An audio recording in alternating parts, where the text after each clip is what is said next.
우리 한번 따라할까요? 하나님은 나를 사랑하십니다. 하나님은 나와 함께 하십니다. 하나님은 나의 기도를 듣고 계십니다. 여러분, 신앙의 제일 중요한 것이 하나님과 나와의 관계입니다. 하나님이 나를 사랑하시고 내가 하나님의 백성 되었다는 것, 하나님 자녀로 살아간다는 것을 잊어버리면 안 됩니다. 세상은 어떻게 했든지 우리의 마음, 우리의 생각이 하나님에게서 세상으로 흘러가게 만들고 하나님에게서 사람으로, 하나님에게서 우리 자신으로, 하나님에게서 다른 것들로 흩어지게 만듭니다. 우리의 신앙이 하나님 중심이 아니면 언제든지 넘어질 수밖에 없는 것이죠. 그래서 우리가 우리 북교로 모여서 신앙생활을 하며 목장으로 모여서 신앙생활을 할 때 서로가 이 마음을 가지고 격려하며 살아가야 되는 것입니다. 지난주에 저는 온전한 사람이 되자라는, 온전한 성도가 되자라는 말씀을 전했습니다. 그 말씀에 이어서 오늘 또 온전한 성도에 대한 부분을 더 살펴보려고 합니다. 한 번 더 따라할까요? 버리고 사모할 것. 온전한 성도가 되기 위해서 우리가 버려야 할 것은 무엇이고 또 사모할 것은 무엇이냐는 것이죠. 여러분들은 지금 어떤 분야에서 일하시고 몇 년 동안 종사하셨습니까? 그 일에 대해서 얼마만큼 잘 알고 계십니까? 초급, 중급, 고급으로 나누었을 때 여러분들은 지금 얼마만큼의 실력을 가지고 있습니까? 여러분, 우리들은 이 땅에 살아가면서 어떤 일이든 그 일에 종사하게 됩니다. 어떤 분은 한 직장에서 은퇴하실 때까지 평생 그 직장에 종사하는 분도 있고, 어떤 분은 또 이렇게 이 일을 하다가 전혀 다른 분야에 도전하시는 분도 있습니다. 어쨌든 우리는 일을 하며 살아가고 있습니다. 그렇다면 그 일을 하면서 얼마만큼 실력을 갖추고 있는가는 우리 한번 자신에게 물어봐야 되는 것이죠. 어떤 분은 그 분야에 갓 입문하신 분도 계실 거고, 어떤 분은 그 분야의 고수, 달인이 되어서 생활에 달인이 나갈 만큼 실력이 출중한 분도 있을 것입니다. 또 어떤 분은 열심히 한다고 했지만 그래도 내가 하는 일이 어렵고 힘들어서 더 많이 배워야 합니다라고 말씀하시는 분도 있을 것입니다. 일의 감각이라는 책이 있습니다. 이 책의 저자는 외과 의사로 20년 동안 병원에서 일을 했습니다. 그런 다양한 의사 교육 프로그램을 개발하면서 고수가 되는 3단계 과정을 고안하고 이 책을 출간했습니다. 그는 어떤 분야이든 초보자 단계, 즉 도제의 단계가 있다고 말합니다. 실수와 시행착오를 거듭하면서 일을 배워가는 것이죠. 여러분, 어디든지 일을 처음에 배우면 어색합니다. 미흡해 보입니다. 위에서 고참이나 좀 능숙한 사람이 보면 뭘 해도 실수할 것 같고 불안한 것이죠. 근데 누구나 처음 다 그렇습니다. 그런 그런 과정을 거쳐야 되는 것이죠. 이분은 재미있는 표현을 쓰고 있습니다. 수감생활. 초신자의 단계, 처음 단계에서는, 초급 단계에서는 수감자 생활을 해야 한다는 것이죠. 여러분, 수감자가 무슨 말입니까? 감옥에 갇혀서 똑같은 시간에 일어나고 똑같은 일을 반복하는 것처럼 처음에 일을 배울 때는 잘잘한 일들, 별로 중요하지 않는 일인데 그것을 반복하며 배웁니다. 때로는 내가 이 일을 위해서 왔는가? 너무 단순하고 지루한 일을 반복함으로써 일에 흥미를 잃어버릴 때도 있는 것이죠. 하지만 그렇게 하면서 일을 배워갑니다. 그게 초급 단계예요. 도제의 단계입니다. 두 번째는 전이 단계, 좀 중급자 수준의 단계가 된다고 합니다. 어느 정도 일을 배우면서 시간이 흐르면서 나름대로의 그 일에 대한 감각을 익혀나가는 것이죠. 처음 들어오는 사람들에게 어느 정도 이 일을 이렇게 한다고 가르쳐줄 정도가 됩니다. 그 과정에서 더 노력하고 일을 하면 고수의 단계, 일과 자아가 일체가 되는 높은 수준에 도달하게 된다는 것입니다. 여러분, 우리 성도님들 가운데 봉제 기술을 배우신 분도 계실 것입니다. 여러분, 봉제 기술을 배울 때 처음부터 옷 만드는 기술을 배워줍니까? 아닙니다. 잔잔한 심부름부터 일을 다 하게 됩니다. 이 책에 의하면 한 제단사는 매일 출근해서 주머니 덮개를 만드는 일을 반복했다고 합니다. 이 천으로, 이 형태로, 이 크기로, 이 모양으로 수없이 많은 주머니 덮개를 만들었다는 거예요. 출근하면 그 일이에요. 늘 반복되는 일입니다. 왜 일을 배워야 되느냐 생각될 때가 많았다고 합니다. 여러분, 제단사에게 왜 주머니 덮개 만드는 일을 반복하게 했을까요? 제단사가 되기 위해서는 첫째, 옷감을 잘 알아야 되겠죠. 두 번째, 바느질을 잘해야 됩니다. 그러니까 다양한 전으로 다양한 덮개를 만들면서 이제 손에 옷감만 만져도 어떤 종류다, 어떤 식으로 만들면 되겠다는 익히게 만드는 거예요. 크기가 다른 주머니 덮개를 만들면서 바느질을 얼마나 촘촘하게 해야 되는지 배워나가는 것입니다. 제단사에게 바느질과 옷의 이 천의 종류를 아는 것은 필요한 일이죠. 의사는 어떻습니까? 의대에 들어간다고, 학교를 졸업한다고, 의사 면허를 받았다고 바로 수술실에 들어갑니까? 들어가지만 수술 집도하지 않습니다. 보고 배웁니다. 제일 먼저 배우는 것이 간호사도 마찬가지지만 주사 놓는 방법이잖아요. 여러분, 병원에 가면 딱 알죠? 이분이 초짜이다, 좀 아프겠네, 그죠? 딱 만지는 거 보고 느낌이 딱 옵니다. 이분은 고급이네, 이분은 능숙한 분이네, 좀 맡기도 되겠다. 여러분, 의사들도 처음에는 몇 번의 반복해서 주사 놓는 걸 배운다고 합니다. 그러면 비상이 걸리고 응급 환자가 와도 잠에서 깨어나도 달려가서 정확하게 주사를 꽂는다고 하지 않습니까? 처음엔 다 그런 단계가 있습니다. 미용사는 어떻습니까? 미용 기술을 처음부터 가르쳐 줍니까? 제일 처음 하는 일이 손님 머리 감기기입니다. 왜 머리 감길까요? 손님의 머리를 감기면서 머리결을 배우는 거예요. 이 손님의 머리는 이렇구나, 억세구나, 부드럽구나, 가늘구나, 이런 형태구나를 배워가는 것입니다. 그러면서 또 뭘 배웁니까? 손님과 대하면서, 손님과 말하면서 손님을 대하는 법을 배우는 거예요. 아마 여러분들이 어떤 일을 했든지 간에 처음에는 단순한 일의 반복의 연속이었을 것입니다. 그리고 조금씩 배워가는 것이죠. 그렇다면 여러분들의 신앙은 어떻습니까? 신앙생활 한 지 얼마나 되었습니까? 몇 대째 예수님 믿고 있습니까? 지난 주일 온전한 성도가 됩시다라는 주제로 말씀을 전했습니다. 하나님의 피조물의 자리로 돌아가서 다른 성도들과 협력하고 조화를 이루면서 예수님을 아는 것과 믿는 것에 부족함이 없는 온전한 성도가 되자고 권면했습니다. 그러기 위해서 어린아이 일을 버리고 세상 풍조에 요동치지 않는 성도가 되자고 말씀드렸습니다. 그렇다면 여러분, 이런 온전한 성도는 저절로 만들어지는 것일까요? 교회만 그냥 왔다가 갔다가 예배 드리고 가고 시간만 흘러가면 자연스럽게 온전한 성도가 되는 것일까요? 교회 다니면서 직분을 받아서 목사가 되고 선교사가 되고 장로가 되고 근사가 되고 장립사가 되고 또한 이런저런 직분을 감당하면 저절로 온전한 성도가 되는 것일까요? 절대 그렇지 않습니다. 성령 안에서 다양한 일들을 경험하고 믿음으로 극복하면서 조금씩 변해갑니다. 근데 여러분, 우리가 오해하는 것이 교회에 익숙한 사람이 되는 것이 온전한 성도가 되는 것이 아닙니다. 교회는 익숙한데, 교회 생활은 익숙한데, 너무나 잘 아는데 미성숙한 성도도 있습니다.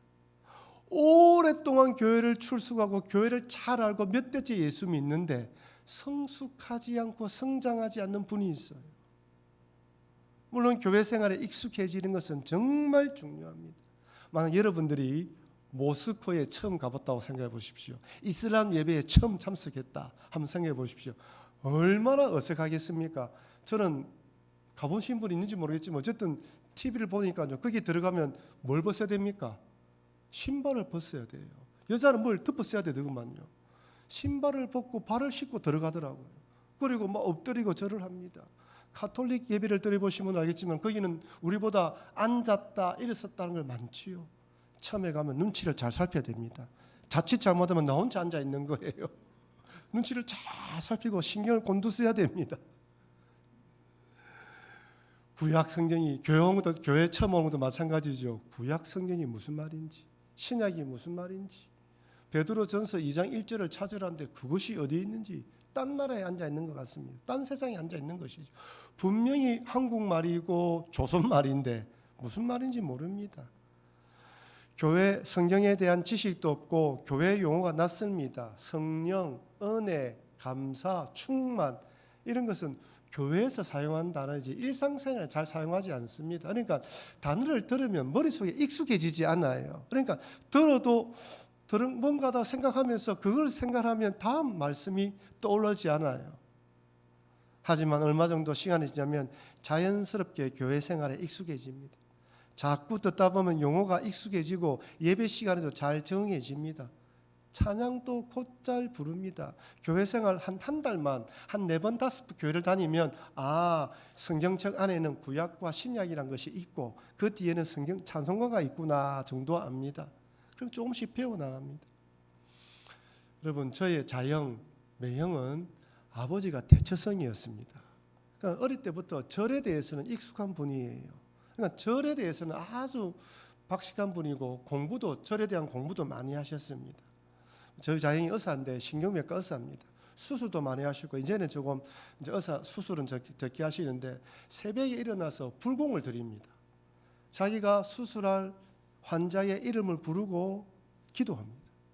그리고 수술한 환자가 치유할 때 회복될 때까지 병원에 퇴원할 때까지 그 환자를 위해서 기도합니다. 종교심이 대단한 분이에요. 참 사람이 좋으신 분입니다. 제가 봐도 인간성도 참 좋아요. 저희 자녀이 저희 교회 새벽기도를 한번 오셨어요. 오셔가지고 탁 앉아 있는데 예배를 드리는데 어색하지가 않아요. 종교를 다녀보시면 종교심 있는 분이니까 교회도 불교에도 노래를 부르잖아요. 찬양을 곧잘 부르는 거예요. 저희 누나가 당신은 교회도 안 다니는 사람이 저희 찬양을 잘 부르노? 멜로디만 들어보면 다 안다. 1절만 듣고 2절 3절 따라 부르는 거예요. 뒤에서 보면 다 앉아 있습니다. 근엄하게 앉아 있으면 무슨 교회 장로님 같습니다. 교회 익숙하다고 신앙이 성숙한 건 아닙니다. 예배 시간에 거룩하게 앉아 있다고 성숙한 성도가 아니에요. 교회 생활에 익숙했다고 신앙의 성장, 신앙의 고수가 된 것일까요? 온전한 성도, 장성한 믿음의 분량에 도달한 것일까요? 그렇지 않습니다. 신앙생활에 익숙해졌다고 성숙한 성도가 되는 것은 아닙니다. 겉으로 보면 대단한 신앙인 같은데 어떤 일을 겪어보면 알아요. 이분의 신앙이 이 정도밖에 안 되는구나. 이분의 인격이 이 정도밖에 되지 않는구나. 겪어보면 압니다. 그래서 말은 하지 않아요. 그러면서 기도합니다. 더 우리의 신앙이 성장되기를. 여러분, 교회만 오래 다닌다고 성숙해지는 신앙이 되는 것은 아닙니다. 성숙한 신앙이 되기 위해서는 신앙의 여러 과정을 통과해야 됩니다. 첫째는 눈물 골짜기를 지나야 돼요. 다량의 눈물을 흘려야 돼요. 만사 형통이 아닙니다. 신앙생활하면 고난이 찾아옵니다. 어려움이 찾아와요. 생각지도 않은 어려움 때문에 눈물 흘릴 날이 너무 많아요. 하나님 계십니까? 생각될 때도 있습니다. 눈물 골짜기를 지나야 됩니다. 섭섭하고 실망할 때가 한두 번이 아니에요. 하나님에 대해 실망하고 목사에 대해 실망하고 사람에 대해 실망하고 교회에 대해 실망합니다. 의심과 불신의 웅덩이를 통과해야 됩니다. 정말 하나님이 함께 하실까? 하나님 계신다면 내게 왜 이런 어려움을 주셨을까? 당장 때려치워야 되나? 다른 교회로 가야 되나? 종교를 바꿔야 되나? 얼마나 많은 어려움이 찾아오고 그런 과정을 통과하면서 믿음으로 통과하면서 점점 온전한 성도로 나아갑니다. 여러분, 온전한 성도가 되기 위해서는 나 자신의 실망을 해야 돼요. 내가 이것밖에 되지 않는 존재라는 걸 철저히 깨달아야 됩니다. 사도 바울이 내가 죄인 중에 괴수입니다는 고백이 탄식처럼 터져나와야 됩니다. 우리는 거룩한 척 앉아있고 사람들 관계에서 젠틀하게 이야기하고 나이스합니다. 하지만 내 마음을 돌아보고 내 뜻대로 되지 않을 때 내가 어떻게 하냐면 보십시오. 사도 바울이 괴수라고 말했던 것이 나라는 것을 깨달아집니다. 그것이 깨달아질 때 조금씩 승화의 과정을 거쳐갑니다. 문제는 지금 우리들이 이런 온전한 성도가 되기 위한 과정에 서 있다는 것입니다. 여기서 또 질문을 던져야 됩니다. 방향이 어디냐는 거예요. 온전한 성도의 방향으로 달려가고 있습니까? 아니면 역으로 반대 방향으로 달려가고 있냐는 거예요. 신앙생활하면서 조금씩 어느 방향으로 가고 있냐는 것이죠. 한번 따라할까요? 중요한 것은 방향입니다. 방향이 어디냐는 거예요. 빨리 가고 늦게 가는 것은 각자의 신앙에 달려 있습니다. 성령께서 어떤 분들은 빨리 변화시키기도 하고 늦게 변화시키기도 합니다. 그런데 문제는 방향입니다. 제가 이 설교를 하고 난 뒤에 1부 예배 마치고 난 뒤에 이번에 초동부에서 중동부 올라온 아이가 쫓아왔어요. 목사님 질문이 있습니다. 목사님 방향이랬는데 그 방향이 무슨 말이에요? 이렇게 묻는 거예요. 중학교 1학년 올라온 애가. 너무너무 기특해요. 제가 방향은 네 마음의 중심이 누구를 향하느냐이다. 연예인 좋아하지. 연예인 좋아하면 그 연예인을 바라보고 좋아하는 것처럼 하나님을 향한 마음이 더 좋아지고 있느냐를 점검하라는 거야 라고 이야기해 줬습니다. 고개를 끄덕끄덕거리고 갔어요. 우리의 방향이 그런 거예요. 여러분 어떻습니까? 지금 현재 여러분의 신앙의 방향이 어디를 향해 가고 있고 진보하고 있습니까? 퇴보하고 있냐는 거예요. 우리는 온전한 성도로 나아가기 위한 방향으로 가야 됩니다. 그런 과정에서 우리는 다 온전한 성도가 되기 위한 과정의 도상에 있다는 것입니다. 한번 따라할까요? 온전한 자가 되기 위한 과정에 있습니다. 이 부분이 왜 중요하냐면 나도 과정에 있고 다른 사람들도 과정에 있다는 거예요. 우리 서로가 다 그 과정에 있습니다. 완벽하지 않습니다. 완전하지 않아요. 목표를 향해 달려갈 뿐입니다. 죽을 때까지 간다 하더라도 우리가 완전한 그런 사람으로 변화되지는 않습니다. 하지만 목표를 두고 매일매일 그 사람이 되기 위해 달려가는 것이죠. 그래서 혼자가 아니라 서로가 격려하고 도와주고 끌어주고 이끌어주는 것입니다. 우리가 목장 모임을 하는 이유가 무엇입니까?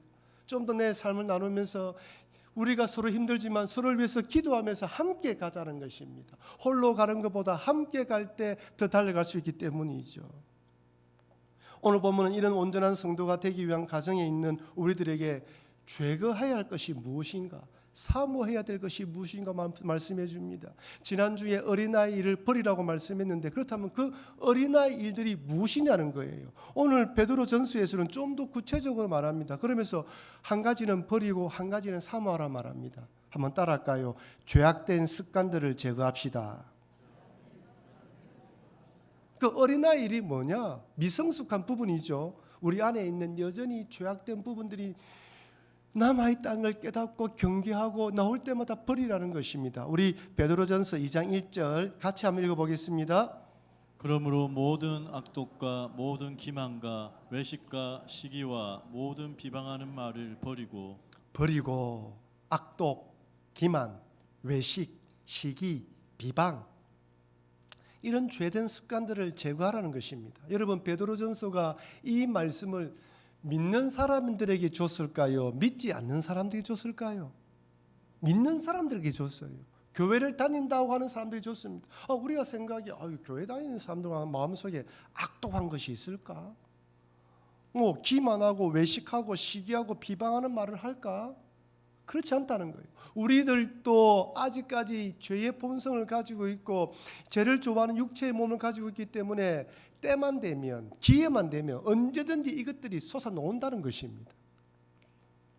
내 삶의 뿌리 깊이 이런 죄 짓는 습관이 남아있다는 것이죠. 아니 우리는 이런 죄를 짓는 것이 편합니다. 익숙합니다. 전혀 어색하지 않습니다.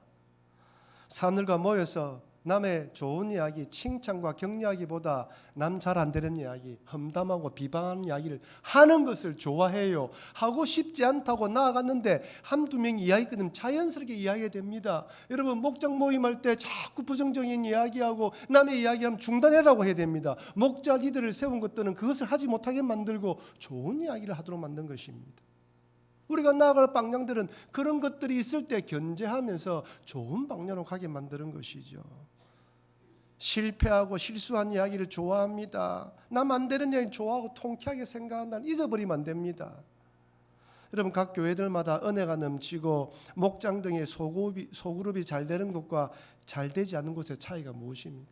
베드로전서 2장 1절에 이런 제약된 부분들이 점점점 제거되어지고 성령 충만함으로 격려하고 칭찬하고 좋은 걸 세워주고 격려하는 모임이지 않습니까? 우리는 그런 경험을 다 해봤습니다. 정말 힘들고 어려워서 기도 제목을 냈는데 어렵게 기도 제목을 냈단 말이에요. 그런데 그 다음 주 되니까 온 교인들이 다 알아. 시엄마가 알아. 시엄마가. 며느리가 알아요. 두 번 다시 이야기하지 않습니다. 누가 이야기를 합니까? 나는 어려워서 이런 힘든 일 가운데 하나님 주신 은혜를 받았단 말이에요. 그리고 좋은 일이 있었어. 정말 기쁜 마음으로 같이 목장 모임 하신 분들 더 잘 되기는 마음으로 나도 이렇게 힘들었지만 은혜 가운데 이런 일이 있었습니다라고 이야기하면서 도움을 줬단 말이죠. 간증을 했단 말이에요. 돌아오니까 뒤에서 네 좋은 일이 있었다며 비아냥거립니다. 절대 간증 이야기하지 않습니다. 그런 이야기하면 비아냥거리는데 누가 이야기를 합니까? 그래서 하는 말이 입 다물어라. 말하지 마라. 교회에서 말하면 말할수록 손해다. 그러니까 목장 모임이든 뭐가 안 되는 거예요. 여러분 다시 우리 목장 모임을 시작합니다. 무엇을 기대하고 있습니까? 우리는 온전한 성도로 나아가는 자들입니다. 서로의 이야기를 들어주면서 은혜로운 공동체, 은혜로운 이야기, 좋은 이야기들 특별히 그런 이야기를 하십시오. 앞으로 우리 전통이 되었으면 좋겠는데 어려운 일이 생길 때마다 입 다물고 기도해라. 어느 교회 그렇다 하고 하지 않습니까? 딱 전통이 되어 있어요. 어떤 문제가 생길 때마다 입 다물고 기도해라. 자꾸 기도하자. 온전한 성도, 신앙의 성장과 성숙을 위해서 이런 부분들은 반드시 제거되어야 됩니다. 여러분 악독이 무엇입니까? 헬라어 원문을 살펴보면요. 마음속에서 남을 해하려는 무자비한 악을 의미합니다. 저는 우리 예수 믿는 사람이 과연 그럴 수 있을까? 충분히 그럴 수 있다고 생각합니다. 우리는 마음에 악한 것들이 가득 남아 있어요. 어떻게 하든지 남을 해하려고 하는 악한 마음을 가질 수가 있습니다. 특별히 나와 비슷한 형편에 있는 사람이 잘 되는 걸 보지 못해요. 어떻게든 넘어뜨리려고 하면 내가 일어서려고 하는 마음이 다 있단 말이에요. 그 가운데 나도 모르게 악한 깨가 놓은단 말이에요. 자신은 하지 않는 것처럼 하면서 뒤에서 조장합니다. 말을 퍼뜨려요. 그리고 부추깁니다. 악한 거예요. 여러분 기만 어떻습니까? 한자로 속일 기자에 속일 만자입니다. 헬라어 뜻으로는 미끼로 끌어올리다는 동사에서 유래되어서 미끼, 덫, 올가미 등의 의미로 사용되었습니다.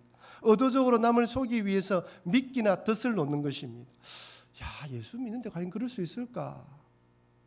여러분 다윗을 한번 보십시오. 바세바와 반음하고 난 뒤에 임신했다는 소식을 듣고 어떻게 합니까? 그 남편 우리아를 속였어. 기만이에요. 마치 전쟁에서 큰 성과를 얻은 것처럼 불러들여서 자기의 죄를 덮으려고 집으로 보냅니다. 집으로 가려고 하지 않으니까 술을 먹여서 보냅니다. 천하의 다윗이 기만인 거예요. 어떻게 이렇게 사람을 속일 수 있단 말입니까? 외식은 어떻습니까? 겉과 속이 완전히 다른 것이죠. 예수님 당시 종교 지도자를 한번 보십시오. 겉으로 볼 때 얼마나 신앙이 좋은 사람인지 모릅니다. 거룩하게 예배드립니다. 사람들 많은 거 손을 들고 기도합니다. 헌금할 때 보면 옛날에는 이렇게 지폐가 없었잖아요. 그러니까 동전이었는데 입이 넓은 나팔처럼 넓은 곳에서 이렇게 가늘게 되어 있습니다. 돈을 싹 쏟아부으면 주르륵 내려가면서 마치 피리가 부는 것처럼 소리가 들렸다고 합니다. 소리가 쫙 들리면 내다 자랑하는 거예요. 우리도 얼마든지 겉으로 한저럭하면서 외식할 수 있습니다. 여러분 시기는 어떻습니까? 시기는 열등감에서 나옵니다. 열등감이에요. 낮은 자존감. 여러분 하나님과의 관계 속에서 내가 충만하면 열등감을 극복할 수 있습니다. 이겨낼 수 있어요. 근데 그렇지 않으면 언제든지 열등감에 사로잡힙니다. 비슷한 나이, 비슷한 시기, 비슷한 상황이 있죠. 여러분 열등감은 나보다 아예 차이가 나는 사람과 열등하지 않습니다. 비슷합니다. 똑같이 학교를 다니고 자녀들이 비슷하고 자녀가 좀 잘 되거나 다른 자녀보다 좀 못되면 그걸 참지 못하는 거예요. 시기심이 생기면 견디지 못합니다. 사울왕을 보십시오. 천하의 다윗에 대해서 백성들이 다윗은 만만히요 사울은 천천히라 노래를 부르자 시기심에 불타서 분별력을 잃어버리지 않습니까? 여러분 비방은 어떻습니까? 비방은 정치권에만 있는 것이 아닙니다. 일상의 삶 곳곳에 있습니다. 비방으로 번역된 헬라어는 온갖 종류의 중상모략, 악담을 의미합니다. 여러분 잘 기억하십시오.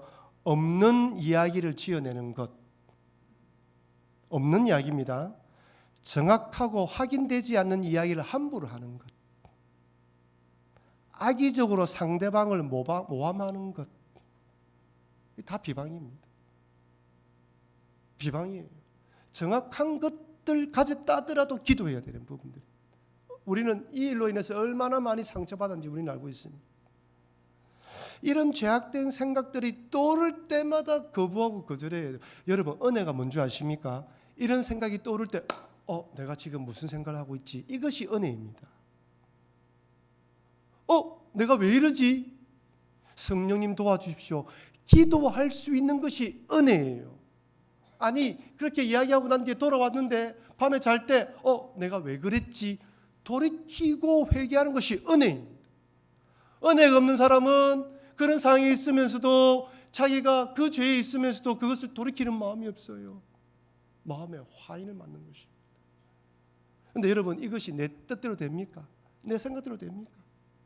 그래서 두 번째로 한번 따라할까요? 신령한 젖을 사모합시다. 신령한 젖을 사모해야 되는 거예요. 베드로전서 2장 2절 3절 같이 읽겠습니다. 갓난아이들 같이 순전하고 신령한 젖을 사모하라. 이는 그로 말미암아 너희로 구원에 이르도록 자라게 하려 함이라. 너희가 주의 인자하심을 맛보았으며 그리하리라. 여러분, 우리는 이 구절에서 신령한 젖을 사모하라에 집중하는데 사실은 3절 마지막입니다. 너희가 주의 인자하심을 맛보았으면, 기본이에요. 은혜를 맛보았으면 신령한 젖을 사모하라는 것입니다. 은혜를 경험했으면 신령한 젖을 사모하라는 것입니다. 그러니까 은혜 받은 자들에게 주시는 말씀입니다. 우리가 살 수 있는 방법은 신령한 젖입니다. 여러분, 베드로가 그 많은 표현 중에 왜 젖이란 표현을 사용했을까요? 두 가지입니다. 하나는 젖은 다른 어떤 것과 대처할 수가 없어요. 특별히 갓 태어났을 때 거기에서 나오는 모유의 성분은 그 어떤 것과 비교할 수 없는 중요한 것이 있다고 하지 않습니까? 분유로 대처할 수 없습니다. 정말 중요한 것입니다. 그죠? 두 번째는 여러분, 젖을 사모하는 아이를 한번 보십시오. 배가 고플 때 여러분 기다리질 못합니다. 아이들은 배가 고프면 땀을 빨빨 흘리면서 웁니다. 그때는 젖을 물리든지 분유통을 물려야 돼요. 아니면 공갈젖 젖꼭지라도 물려줘야 됩니다. 그만큼 사모하라는 거예요. 젖이란 표현 속에는 가장 중요하다 간절함이란 단어가 있습니다. 그래서 여러분들이 성경에서 젖이란 단어를 볼 때마다 간절함과 정말 중요한 것이구나는 기억해야 됩니다. 그걸 사모하라는 거예요. 여러분, 우리 안에 신령한 젖을 사모하면서 이것이 내 몸에 영양분으로 다가오지 않으면 안 됩니다. 여러분, 아이가 아무리 젖을 먹어도 소화를 못 시키고 영양을 가지 못하면 아무 소용이 없습니다. 여러분이 설교 말씀을 듣고 공동체 성경 읽기를 하고 기도를 하고 말씀을 묵상해도 그것이 내 삶 가운데 가슴 깊이 들어와서 나의 삶을 변화시키고 내 생각을 변화시키고 꺾어내리고 변하는 과정이 없으면 소용이 없어요. 영양가로 다가와서 그것을 통하여 죄악된 생각을 이겨내고 몰아내고 쫓아내야 됩니다. 그럴 때 조금씩 변화되어지는 거예요. 여러분, 이렇게 되면 우리 마음속에 우리 사람이 어떻게 변화됩니까? 성령의 9가지 열매가 맺히게 되는 거예요. 갈라디아서 5장 22절 23절 우리 같이 읽어보겠습니다. 오직 성령의 열매는 사랑과 희락과 화평과 오래 참음과 자비와 양성과 충성과 온유와 절제니 이 같은 것을 금지할 법이 없느니라. 여러분 생각 속에 사랑과 희락과 화평과 오래 참음과 자비와 양성과 충성과 온유와 절제 이런 단어들이 떠오르면 은혜가 내가 받았구나. 그 외에 미움, 시기, 비방, 외식, 질투, 악담 이런 것들이 자꾸 떠오르면 은혜가 떨어졌구나. 여러분 명백합니다. 내 생각 속에 내 마음 속에 어떤 것이 가득 차 있느냐. 여러분 핑계대지 마십시오. 변명하지 마십시오. 성령 하나님 앞에서 이 부분에 대해서 내가 내 자신을 돌아봐야 됩니다.